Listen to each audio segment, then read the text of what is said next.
Eternights is a 3D brawler with time management elements by Studio Sai, in which you fight to save humanity from an evil god who has turned everyone but your small group of teenagers into monsters. Each time your train arrives in an area, you're given a set number of days within which you must complete the dungeon.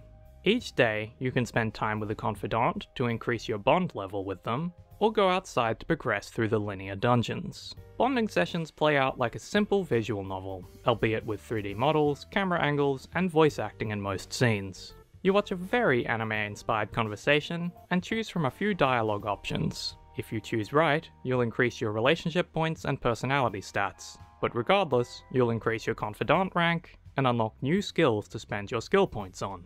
Dungeon crawling, on the other hand, is a well-tuned 3D brawler with RPG elements. You enter an area, which then closes off your exits and spawns enemies. You have a basic attack combo alongside heavy strikes. If you dodge or parry at just the right time, you'll be invincible for a moment, and gain a massive amount of charge on your Elemental Fist, a powerful attack that can break the guards of otherwise undamageable enemies. You can activate your Confidant's abilities, which pause time and do damage to enemies or heal you, or use your sword abilities to extend your combos. Once you beat all the enemies, you can explore before finding the next arena.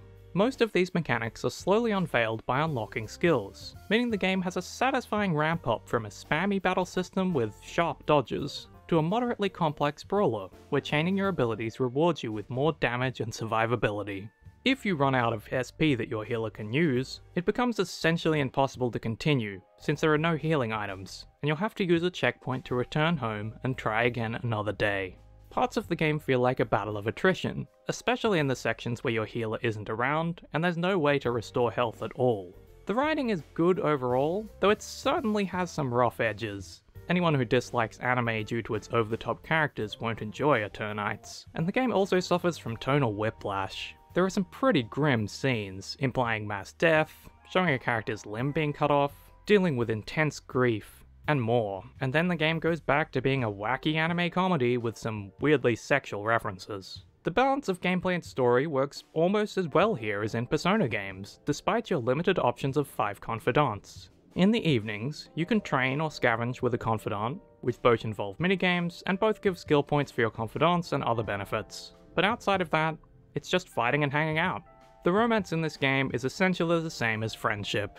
Just keep going and you'll get there. In the end, you'll need to pick one character whose ending you want, but there doesn't seem to be any punishment for dating as many people as you can manage with your limited days. The character art is generally great, with charming animations and beautiful 2D splash art during important scenes. The sound effects and music are uniformly good, but not great, and the voice acting is solid.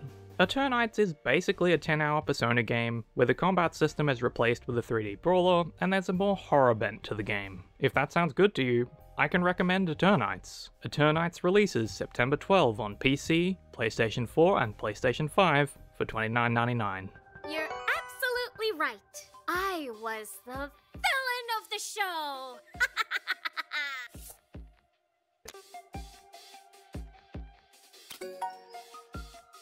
I know, right?